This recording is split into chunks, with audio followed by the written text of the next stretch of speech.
Hey, Chris here from IELTS Advantage, and welcome to quite a unique lesson on IELTS Writing Task 2. So this lesson is going to show you how I helped one of our students move from a 6.5 to a Band 8 in quite a short period of time. So I was working with a student and she had consistently got 6.5 over and over and over again before she started working with us.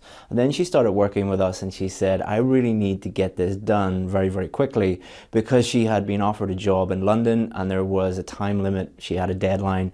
And what we did with her was take quite a unique approach, because we didn't really have time to dive into all of the things in detail that we needed to help her with. We normally don't do this with students, but with this student, instead of looking at everything in a lot of detail, we just taught her some core principles. And all of these core principles about how to write an essay were linked to the official marking criteria, the document that the examiner is going to be looking at when they are marking your essay. So we taught her these key principles, these key fundamentals, and it had a radical impact on her scores. And she moved from a 6.5 to a Band 8 in quite a short period of time. So what I decided to do was, as always, ask her to come on and do one of our success story videos. And she's quite shy and she said that she didn't want to do that. So I asked her, could I take your work, this stuff that we worked on with you, show everybody your essays from where they were at like a 6.5 level to a Band 8 level, and also share those key principles that we taught you? And she said, absolutely. And that's what we're going to do in this lesson.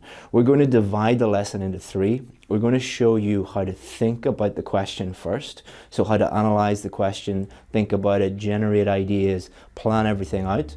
In the second stage, we're going to show you how to write your essay. So what are the examiners looking for in a good introduction, in a good main body paragraph, how to develop your main ideas, and then finish it off with an effective conclusion. And then finally, we're going to look at how to check your work and talk a lot about grammar and vocabulary, 50% of your total mark. And we're going to take you through all of that in this lesson. And at the end of this video, I'm going to do two things. Number one, I'm going to give you a free 5-part course that's going to look at everything in a lot more detail.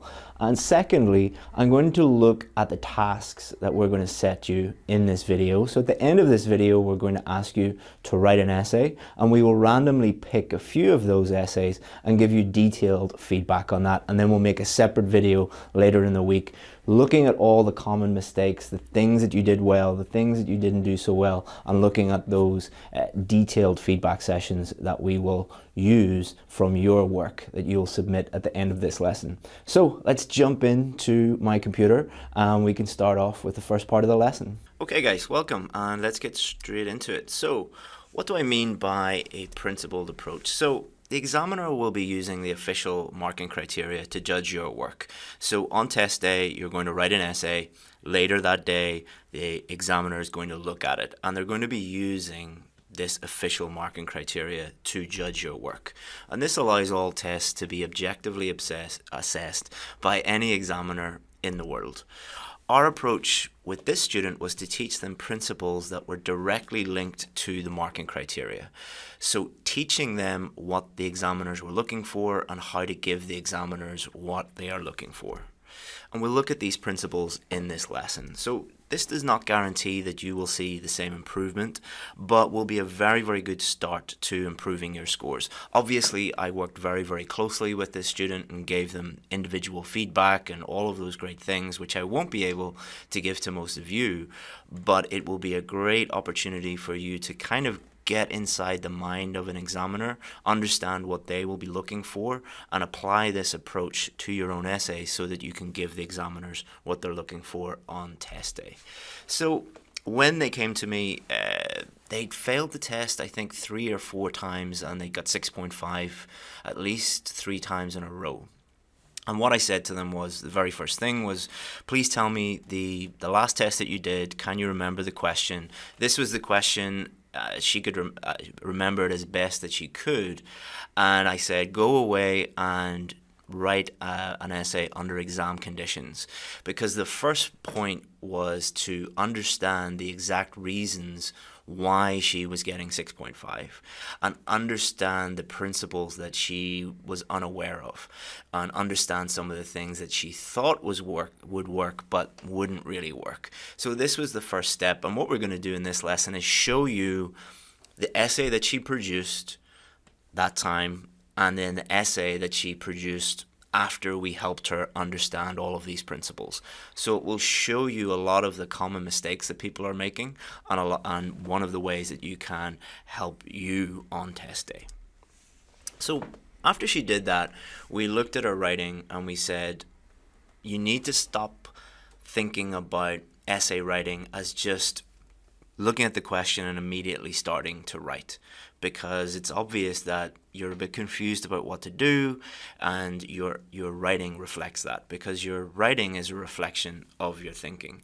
So there are 3 stages to IELTS writing, and stage 1 is the planning and thinking stage. And the first thing that she said to us was, you're crazy, I don't have time to plan, I don't have time to write, never mind plan. And we will look at that in more detail about how planning is an investment of your time, not a waste of your time.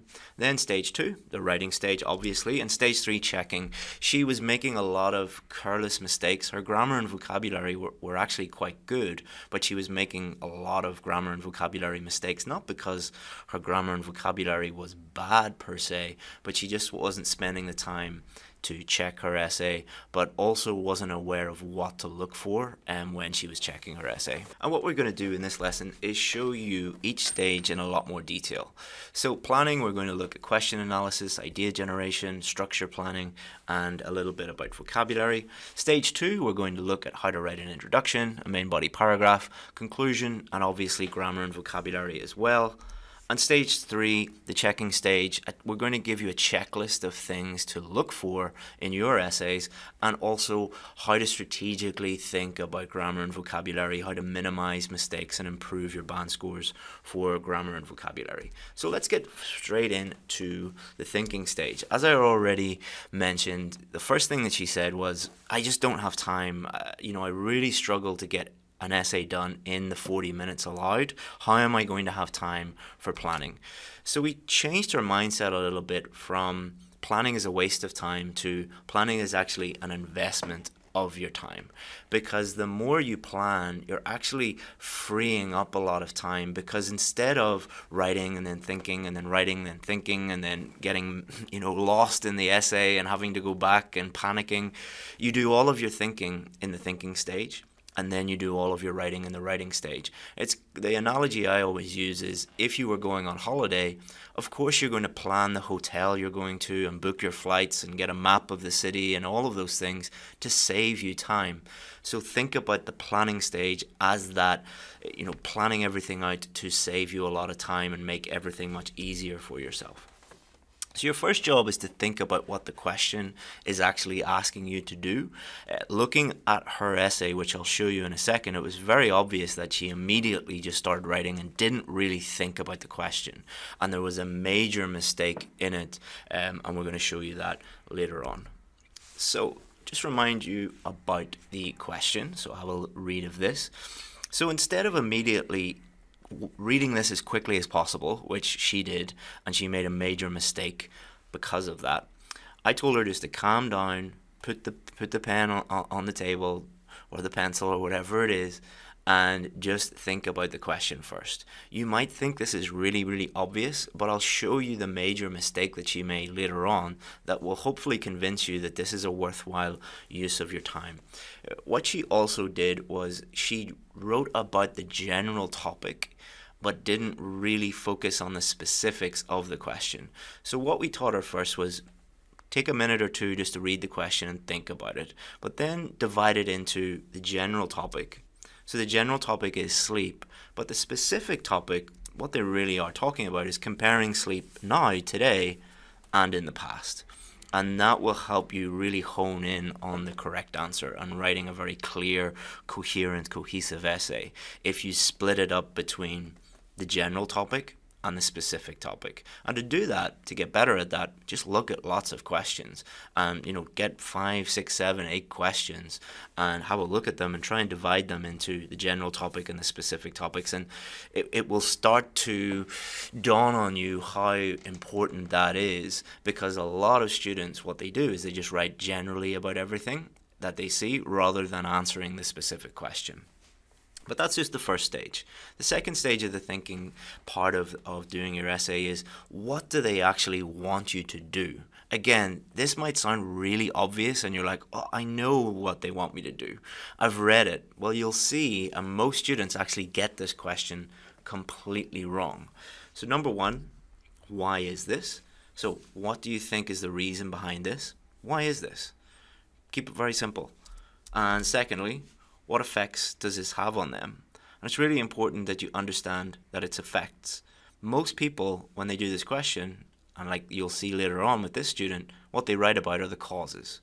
It doesn't ask you about the causes of it. It asks you about the effects of it. So if you talk about the causes, like this student did, and like most students who do this, then you're wrong. But if you write about the effects, you're correct. So again, taking that time, you'll see that it is an investment of your time. You know the specific thing you're supposed to be writing about and the specific things they want you to do. And it just makes everything much, much, much, much easier. And then we can head on to the next stage of the thinking part, which is idea generation. Many, many times a day, we'll get emails from students saying, I really, really struggle with idea generation. I have no idea what to do. So the first question we asked her when she told us that she had this problem is, what did you do in the real test? How did you generate ideas? Because she was one of those people that was just like, I'm really bad at thinking of ideas. I was like, okay, you're probably not bad at thinking of ideas. You're probably just using the wrong technique or going about it the wrong way. And her answer was she started writing and then she started brainstorming. I said, okay, two major problems there. First, you cannot write and then brainstorm at the same time. It's impossible to do that if you think about it. You can't be writing your essay and brainstorming at the same time, but many, many students do, and this student did that as well. And the result of that is normally having multiple main ideas in each paragraph. Like a lot of students, like this student, will have 5 or 6 main ideas in their main body paragraphs and no explanations really, no examples. They're not developing their main ideas, and this is mentioned in the official marking criteria. You need to develop your main ideas, and if you don't do that, then you're not satisfying that marking criteria. So even just this stage of idea generation can be tweaked to allow you to satisfy the marking criteria and think of ideas quickly and effectively. Also, brainstorming is not the best way to think of ideas. It's a great way to think of ideas if you're trying to think of just random ideas and just free thinking, but you don't have time really to do that, and brainstorming normally generates just lots and lots of random, irrelevant ideas, and it takes a lot of time. Instead, with this question, what you could do is just ask yourself direct questions and think about what is the most obvious answer. What is the most obvious main idea? If I asked 100 people this question, what would they say? So instead of brainstorming, you could just think, why is this? Why do people sleep less than they do in the past? They work more. That's one very, very, very obvious idea that is easy for you to think about. You can do it quickly. And it's also easy for the examiner to recognize that idea and for you to develop that idea. What effects does it have on them? What happens if you don't sleep? Fatigue. And this person who we were working with was a doctor, and they were trying to think of all these crazy ideas and effects, and I was just like, what happens when you don't sleep? You feel tired. Why don't you use that? Oh, it's too simple. There's nothing in the marking criteria that says your ideas need to be sophisticated. There's nothing in the marking criteria which says your ideas need to be high level, or, it's not an intelligence test. It's not a knowledge test. It is just a writing test, and you can satisfy the marking criteria by thinking of the most obvious answer that's relevant and specific answers the question. And like most students, when I showed her this, she was like, I can't believe how overcomplicated I made everything. It doesn't need to be that complicated. Now that you've got two answers and two ideas, you can use structure planning. So structure planning, there's no magic structure. There's no structure that you can use that is going to guarantee that you get a high score. There are lots of structures that are good, and there are lots of structures that are not so good. A structure just helps you think, helps you plan, and helps you write your essay. They're not a substitute for good grammar and good vocabulary and good writing skills, but they are very, very helpful to organize your ideas and then put those ideas onto paper. So we gave her just a very basic structure to help her with this. So for this type of essay, this type of question, introduction is you're going to introduce the topic. You're going to paraphrase the question by doing that. Answer both questions. So tell the examiner exactly what's coming up in the rest of the essay to help them, because your position needs to be clear throughout the essay. That's what it says in the marking criteria. You also need to write a coherent and cohesive essay. Again, that's what it says in the marking criteria. So teaching them just basic principles that will help them satisfy the marking criteria and keep the examiners happy. Main body 1, so it's you've two questions. So your first answer, your explanation, and your example. Doesn't need to be any more complicated than that. We'll look at how she made it more complicated, but it doesn't need to be. Main body 2, the second answer, explanation, and example, and then a conclusion is just a summary of answer to both questions. And she looked at this and started arguing with me and said, well, my other teacher says to do it a different way, and another IELTS expert says to do it another way, and my book says it. I was like, so what are you trying to achieve here? Do you just want an argument? Do you want to just debate which structure is better? Or would you rather just follow one way? All of them are probably going to help you, and that is going to help you actually write a decent answer. So it took, a couple of days for her to come around, but one of the key principles that she understood was there are many correct ways of doing things, especially when it comes to structures. But if you try and do 4 different things, you're going to write a very confusing essay. Because as I've said a few times already, your writing is a reflection of your thinking. If your thinking is clear, your writing will be clear. If your thinking is confused, your writing is going to be incoherent. So this is what we did. We got her to take her ideas and just put them into the structure. So she's going to paraphrase the question, answer both questions, so work more and fatigue. Main body 1, work more, then an explanation about why that is, and then an example, a recent study, plus something to support our main idea. And we'll look at what she said in a second when we look at her essay. Main body 2, fatigue. Less sleep means the body and mind have less time to recover. Sleep rejuvenates our body and mind. Very, very obvious. And then she had a great example that she came up with herself from a basketball team that she read in a book, or she read a study, and she's going to use that. And you'll see how good this was compared to what she did in the real test.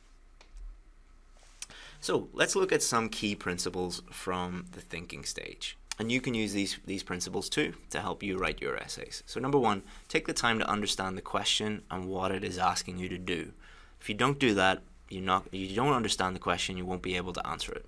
Number 2, planning is an investment of your time, not a waste.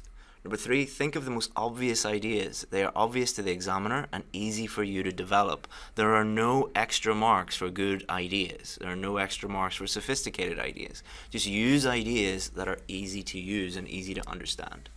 Use a proven structure to help you organize your ideas. Just make sure that it is a reliable structure and it actually works. And don't try and memorize like 5 different structures. Do most of your thinking before you start writing. It's very difficult to think and write at the same time. And help yourself and help the reader. So help yourself write a good essay and help the reader understand what you have done and understand that you have the ability to write a good essay. These 5 principles just help you and they help the reader. And if you do those things, then you're well on your way to writing a very, very effective essay. So let's have a look at her first introduction where she didn't follow any of these principles, and let's have a look at what she did.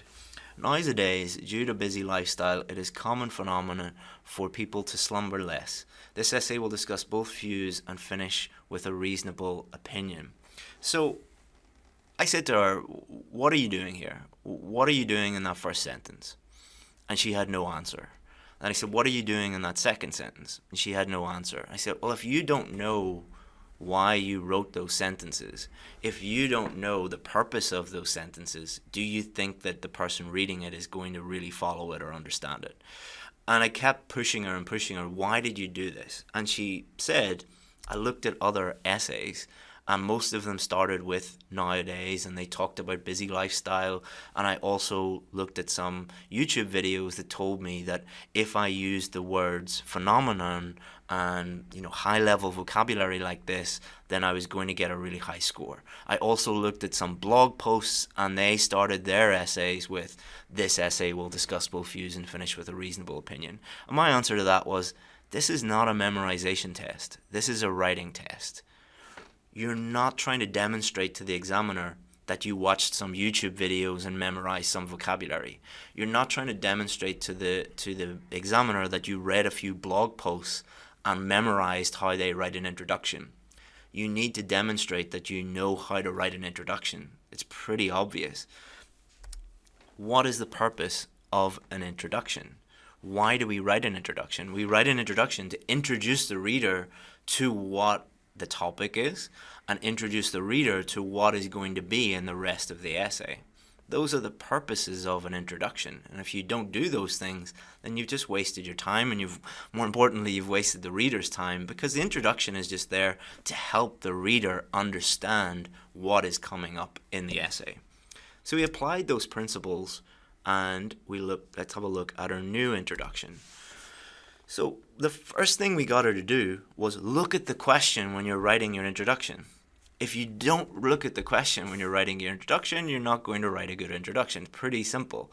Again, all of these things seem really obvious, but you would not believe the number of students who we actually teach this to who say, yeah, that's really obvious, and then don't do it. All right, learn how to walk before you can run. Do the basic principles, the fundamentals, before you start thinking about anything fancy, because you're not being judged on what the fancy things you can do. You're being judged on the fundamentals. So people sleep fewer hours than they did many years ago. This is because we tend to work longer hours compared to the past, and this results in fatigue. So let's analyze this a little bit. People sleep fewer hours than they did many years ago. Paraphrasing the question, introducing the topic. This is because we tend to work longer hours compared to the past. Answer 1. And this results in fatigue. Answer 2. So again, the student fought me on this and said, it's far too short. And I said to them, here's the official marking criteria. Where does it say anywhere that your introduction needs to be long? And she said, yeah, but my other teacher told me that it needs to be long. It's like, what score did you get last time? 6.5. What score did you get the time before? 6.5. What score did you get the time before? 6.5. Do you think that doing the same thing that you used to do is going to increase your score, or you're going to stay the same? And then she started going, okay, let's try and learn a different way of doing things. And this is not the most perfect introduction in the world. There's mistakes in it, there's mistakes in the rest of her essay, but it is way, way, way better than nowadays, due to busy lifestyle, it is a common phenomenon for people to slumber less. It's 100 times better. So let's have a look and think about what the examiner would be thinking when they are looking at this introduction. So the first question they're going to ask themselves is, have they understood the question? And by looking at this, yes, they have. Do they know how to paraphrase? Yes, they do. Is their grammar and vocabulary appropriate and accurate? For the most part, yes, it is. Do they know how to write an introduction? Yes, they do. All the essential elements are there. Does the introduction make the rest of the essay clear and easy to understand? Absolutely. If I gave you this on a piece of paper and said, what is this essay about, and what is the rest of the essay going to discuss? What is it going to be about? You would know exactly what is going to happen. So key principles again. Demonstrate ability, not memorization. Keep it simple. Paraphrasing is a skill you must master. Many of you are thinking now, how do I learn how to paraphrase? Get lots of questions and paraphrase them and get feedback on them. Help the reader understand what your essay is about by clearly telling them. and help yourself and help the reader. Now let's move on to her first main body paragraph, and let's look at why this would not get a high score. Firstly, people not blessed is because of hectic lifestyle. People have a more busier life than in the past. So she started off with a main idea, which is hectic lifestyle, and then said people have a more busier life than in past. Let's ignore the grammar and vocabulary mistakes for now, but basically this isn't an explanation, it's basically just repeating the same thing again. Secondly is the fast-paced life which many adherents are subject to, causing a myriad problems. So this seems like it's a second idea because she's put secondly in here, but it's really the same idea as the last one, fast-paced lifestyle, and this causes problems. Thirdly, for example, my mother used to sleep 9 hours a night and she was a housewife. I snooze only 6 hours and I am a busy doctor. So thirdly, that's showing that like there's a third idea, but this is an example. So it's difficult to understand what she is doing and where she's going because the discourse markers don't really help. And then in conclusion, I have no idea why you would put a conclusion at the end of a main body paragraph. You put your conclusion at the end of the essay, not at the end of the main body paragraph. So when I asked her about this, first of all, I said, why are you adding in so much strange vocabulary? So myriad and adherence and stuff like that. She said, well, and humongous. And she said, well, I looked at a YouTube video and this girl told me that if I memorized these 5 or 10 words and put them into my essay, I would get a high score. It's like, okay, can you see the problem with that? Because you're not actually answering the question. You're just focusing on putting in some big words and you're not even using those words effectively. Some of them are spelled incorrectly, some of them are used incorrectly, some of them the grammar's wrong. That's a big problem. Then I said, why are you putting firstly, secondly, thirdly in conclusion? She said, my old teacher told me to do that. That's, a very famous teacher told me to do that and he's really good and you should do that. It's like, no, because that's encouraging you to put in at least 3 to 4 main ideas, not develop any of them. And she was like, yeah, I got confused. I tried to put an explanation in here and then an example in here, but I got confused between the structure that you taught and the structure that my old teacher taught. I said, okay, that's fine, but let's just focus on one way of doing things. And I'm not saying that you have to follow my way, but follow one way. If you try and use 2 to 3 different structures in a paragraph, then you're going to be confused, and it's very, very confusing to read. So we helped her out, and let's have a look at her new main body paragraph. Again, not perfect. There's some little mistakes in here, but we're not looking for perfection. You don't need perfection to get a high score. You should be minimizing mistakes, but don't look at this and be like, oh, she made a mistake. But comment below and tell me any mistakes that you can spot, and that will help you as well. So people tend to sleep less compared to the past because they are expected to work more. Okay? Clear topic sentence. You're telling the examiner, this is what this paragraph is about. This is because the job market is more competitive than ever before and workers have to get more done or they may fall behind or be replaced by someone else. Explanation. And it actually explains that main idea, so it's nice and coherent and cohesive. This means that people have to get up earlier and do not return home until late in the evening, thus cutting into their sleep. Further explanation of the same point. Furthermore, they do not have time to relax and this disrupts their sleep pattern. Again, they could have connected this a little bit better. They seemed a little desperate to put in another discourse marker and we helped her fix that. But again, fine. Can fix it a little bit, but overall very, very good and a dramatic improvement from the last time. For example, she missed out an article there. Recent studies showed that the average employee works 2.4 hours more than, missed out another article, than the average worker. Little mistake there, in the 1970s. So example provides evidence to help support our main view. This is much better than my mum used to sleep more than I did. A personal example, you can use personal examples, but most people, and especially this person, continued to mess them up because they don't really help you provide evidence for the general point. So if an examiner was looking at this, again, we're going to talk about grammar at the end. They would notice that, the little grammar mistakes, but overall, the grammar is sound. The vocabulary is sound, not perfect, but it is sound. But let's look at the structure and coherence and cohesion and task achievement. They would read this first sentence and think, I know what this sentence is about, and it links to the main idea in the introduction. They would look at this explanation. Okay, I understand what they think about the question, and then the example. Okay, that provides evidence. Compare that with that. It's like night and day, and it doesn't take much to convert a mess like this into something like this. She didn't really need to study that much. She just needed to understand the principles behind this, the principle of I need to make my topic sentences clear, I need to actually explain that main idea, have one main idea in the paragraph, and then provide evidence and try and make my grammar and vocabulary as accurate as possible. Let's have a look at our second main body paragraph. There are a plethora of reasons for this predicament. Again, what was she doing there? She was trying to impress the examiner with the word plethora and predicament. Like in the previous one, myriad and all of these words. Like, it's not really impressing anybody if you're not actually doing the most important thing, which is answering the question. Firstly, productivity of the workforce will plummet. However, this is something that can be mitigated. Secondly, this could cause health problems for those affected. Finally, a number of my patients have complained of this problem, and this was caused by a lack of dose.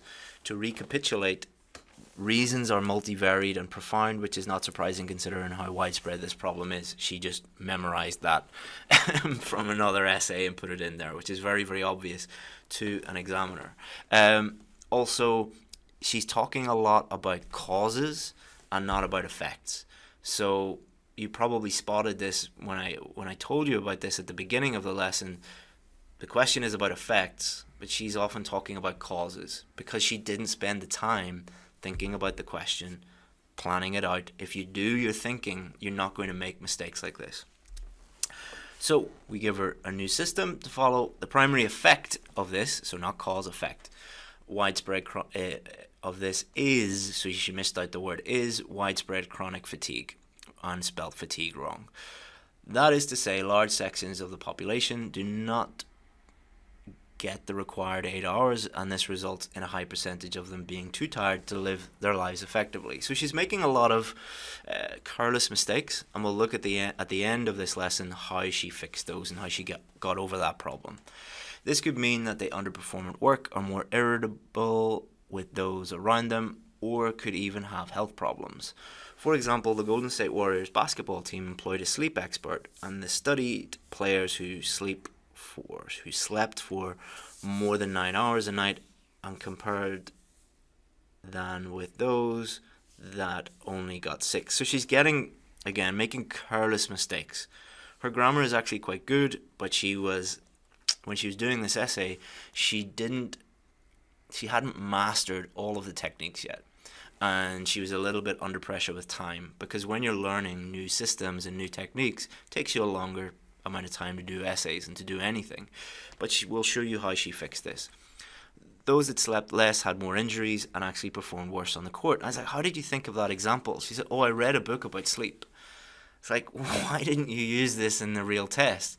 She said, I was under pressure and I just didn't think about it. And I said, okay, well, what was the difference? She said, well, because I divided it into thinking, writing, and planning, it gave me my just more room to think about this, and the ideas came a lot more freely and flowed a lot better, and I was able to think of this great example. So the examiner would look at this and they would obviously see that there are quite a few small grammar and vocabulary mistakes, and they would mark them down for that. But they would look at this and see, clear topic sentence, clear explanation, clear example, very, very good example that helps the reader understand their point of view and answers the question effectively. So let's look at some key principles from this. You need to fully develop your main ideas. Stop putting multiple main ideas and not developing any of them in your main body paragraphs. Do not have multiple main ideas in one paragraph. Help the reader understand what the paragraph is about by writing clear topic sentences. Help the reader understand your main point by explaining it to them. and support your main idea with evidence by giving an example. Personal examples do not normally provide sufficient evidence. You can use them, but most of the time they're not that good. Use vocabulary as a tool to help you express meaning. Memorizing high-level vocabulary does not help you do that. Showing off your vocabulary and making lots and lots of mistakes does not normally end well.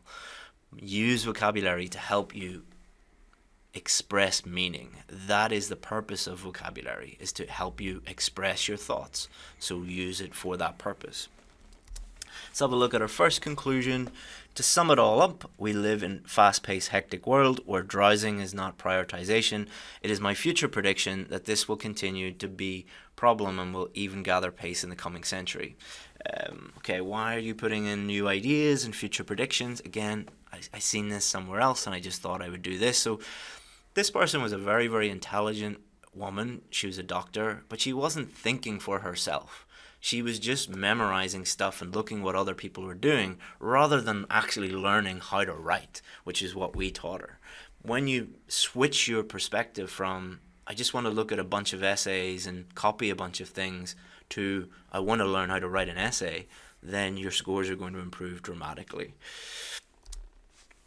Her new conclusion: in conclusion, people are more sleep deprived than in previous generations due to longer working hours, and the effect is that many are chronically tired to the point of exhaustion.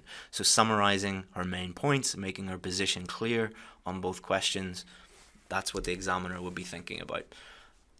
Do the points link up with what is discussed in the rest of the essay? Because what is a conclusion? A conclusion is a summary of the main points. They'll also be thinking about, is their position clear throughout the essay? Your position on each question, what you think about each question, should be clear throughout the essay, because that's what it states in the marking criteria.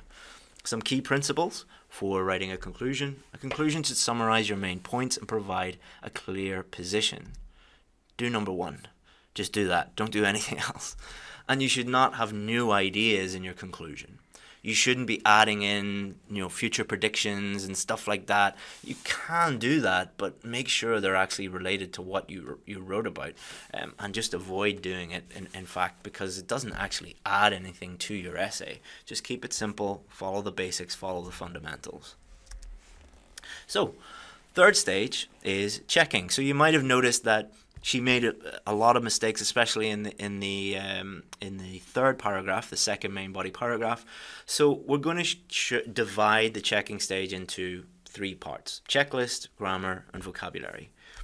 Checklist. So we provided her with a checklist of things to think about at the end of her essay. So because we trained her in a certain way, 5 to 10 minutes at the beginning, she was doing her thinking. And then 5 minutes at the end, she was doing her checking. So these are the things that she would be thinking about when looking at her essay. Did I demonstrate that I understood the question? So if you have followed the system that we showed you in this video, that will come inevitably. You will do that inevitably if you spend the time thinking about it, dividing it into general topic and specific topics and thinking about the questions. Are my ideas relevant? Did I structure my answer appropriately? Again, if you use a proven structure, that happens automatically. How was my paragraphing? So did I have a clear introduction, clear main body paragraphs, and a clear conclusion? Did I paraphrase effectively? Was my introduction effective? Did I do the right things in my introduction? Did I develop my main ideas, topic sentences, explanations, examples? Did I summarize my main ideas in the conclusion? And was my position clear throughout the essay? You'd also be thinking about, was my grammar accurate and appropriate? And did I display a wide enough range of vocabulary? And was my vocabulary accurate? So let's now look at 10, 11, and 12. But you can see that if you learn this and you learn how to do all these things, you're not going to be going like ticking each of these off in your essay. You've learned them to the point where you look at your essay and you can understand them automatically, whether you've done these things or not. So let's move on to grammar. So you might have noticed that she had one major issue, which was articles. Nearly every sentence had an article mistake in it. and that was a big problem, because the examiner will be looking for error-free sentences. The more error-free sentences you have, generally, the better your grammar score is going to be. So if you look at a typical essay, you'll see multiple articles. So if you are struggling with articles, then you're going to have a major issue. But this was her problem. You might be great with articles, but you have a problem with prepositions, or you might have a problem with punctuation, or a problem with tenses, or a problem with verb-subject agreement, or one of the other areas of grammar. But the key thing was, if we fixed this problem for her, we could increase her score dramatically, because 90% of her mistakes were article mistakes. So you fix that big mistake, that big problem, then the number of error-free sentences increases dramatically. So we did two things for her. We improved her use of articles, and we taught her how to check articles when editing. She also made quite a few just careless mistakes. So what do I mean by careless mistakes? I mean that she knew the grammar, so she made a little tense mistake, she made a mistake with like countable, uncountable nouns, but she knew that area of grammar. It wasn't a big problem, it's just she was rushing through everything and she didn't get to check it. So we can fix this. We don't need to, review the whole area of grammar because she made one mistake. We help her fix this by checking her writing 3 times. After each sentence, read the sentence. Did you make any mistakes? If you did, correct them. At the end of each paragraph, read that paragraph. Any mistakes, fix them. And then at the end of the essay, read the whole essay. Any mistakes, fix them. And this dramatically improved her performance in grammar. She went from, making a mistake in nearly every sentence to only making 1 or 2 mistakes in the whole essay. Vocabulary. So her vocabulary was really already at a 7 or above. The problem was she was using it incorrectly, because she was doing 2 things. She was memorizing lots of high-level words, and you've seen that in her original essay, and she was showing off. So she was just showing off, I know this big word like myriad and plethora and humongous. It just didn't really fit in the essay at all. It didn't really help her answer the question, and she was using them incorrectly a lot of the times.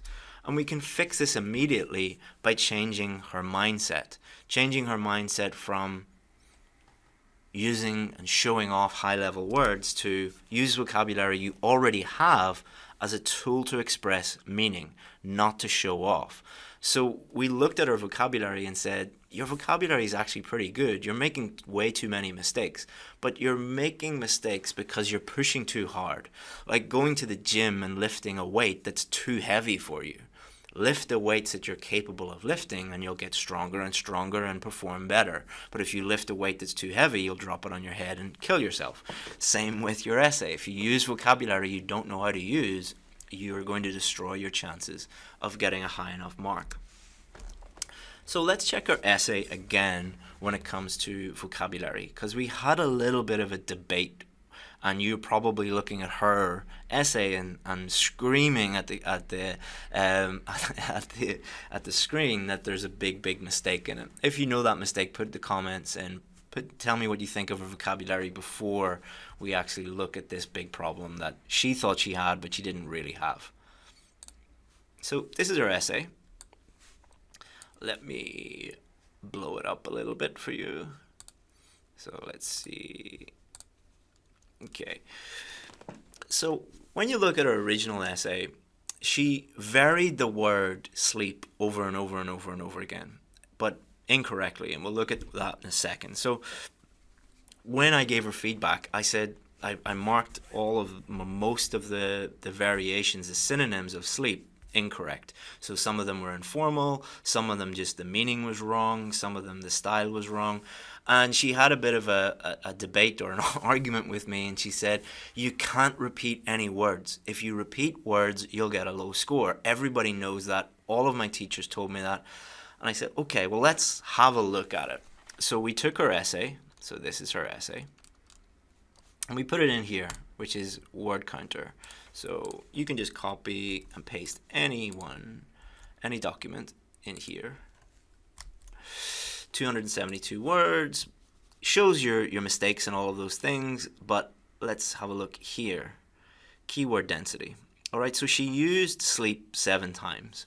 So she said, I can't repeat the word sleep 7 times and hope to get a high enough score. So I say, okay, let's take the word sleep and put it into a thesaurus. So let's have a look at all of these. And she said, yeah, what I need to do is just use these words that's going to impress the examiner, and we'll be able to get a high score. So I said, okay, let's look at these. Coma, is coma the same as asleep? No. Dream, is dream the same as sleep? Not really. Hibernation? No. Slumber? Yes, but it's not really. It's a little bit informal. Trance? No. Catnap? No. Dormancy? No. So there's very, very few words here that you could actually use. So she made a big mistake thinking all you have to do is just put in a synonym. These are all synonyms of sleep, but you can't actually use most of them in an essay. So we talked about it a little bit more, and she said, well, if I use sleep many, many times, I'm going to get a low score. I said, okay, well, let's have a look at this. Let's think about it. So the first time you use sleep, fine. The second time you use sleep, so you're writing your essay, what happened? And she explained that she thought for a very, very long time about how to change the word sleep. And she couldn't think of a good way, so she guessed, and that was snooze, which was wrong. So I said, okay, 2 things have happened here. Number 1, you've wasted a lot of time just trying to think of one word. And then when you did think of it, it was wrong, lowering your score. Which is better? Is it better just to use the word sleep again and get on with your essay?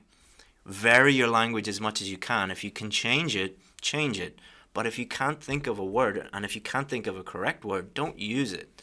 Because in an essay like this about sleep, you have 2 choices. You can repeat the word sleep, or you can try and use one of these words, and most of them will be wrong. So it's really up to you.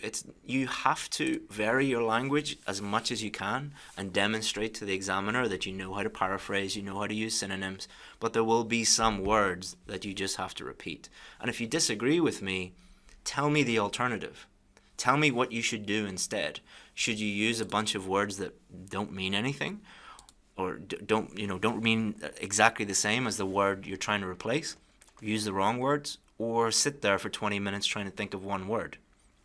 You should always be trying to improve your vocabulary, but don't sit there for 20 minutes and then use the wrong word. You're going to be in all sorts of trouble. But if we look at the rest of her vocabulary, fatigue, disrupts their sleep pattern, cutting into their sleep, widespread chronic fatigue. There's some great vocabulary and great collocations in there, and that's my point to her, was you've got some great vocabulary, but you're trying too hard to show off, and you also are so afraid of repeating a word that you're scuppering your chances of actually improving. She did make some little, she would be marked down for making those little spelling mistakes, but again, checking your work at the end and fixing those, and then planning and writing and then checking is going to alleviate that problem, and that's one of the main reasons why she improved even further to a band 8.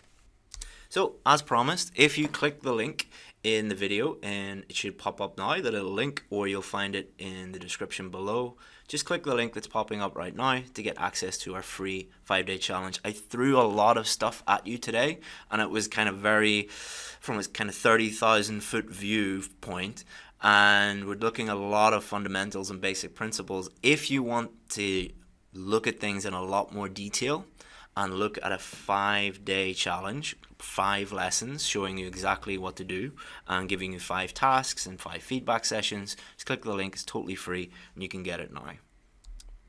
Your turn. So what I would like you to do is look at an essay, write a response, and I will pick a few of them randomly and give very, very detailed feedback in a new lesson. So it's your opportunity to get feedback on your work. Normally for one feedback session with me, it's about $25.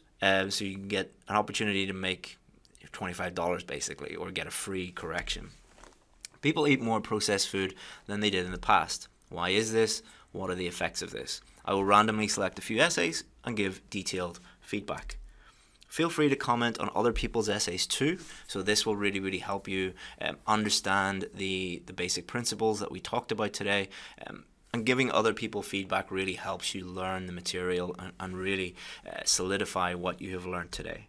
And see you on Friday for the feedback session. So what I'll do is I'll look at a few of the essays that you'll put in the comments, and what I'll do is I'll take some of them randomly and I'll create a feedback lesson where I give detailed feedback to a few of those. So to a few random people, I'm not going to do it like first come first served. I'm just going to pick a few of them randomly to make it fair. I'll pick about 2 or 3, maybe even 4 if I have time, and I'll make a lesson on Friday and I'll post in the comments to let you know that your lesson or essay has been chosen for the lesson. Hopefully you found that useful, guys. If you enjoyed this video, give it a thumbs up or just say thank you. It's totally free. Hopefully you were able to get some benefit from that student. She's a little bit shy. She didn't want to do a success story, but hopefully that was even better. And if you have any questions or anything like that, feel free to comment below and we'll get back to you. Or if you want to get in touch with us, my email address is chris@ieltsadvantage.com. Hopefully you find that useful and look forward to reading your comments. Thanks very much, guys. Bye-bye.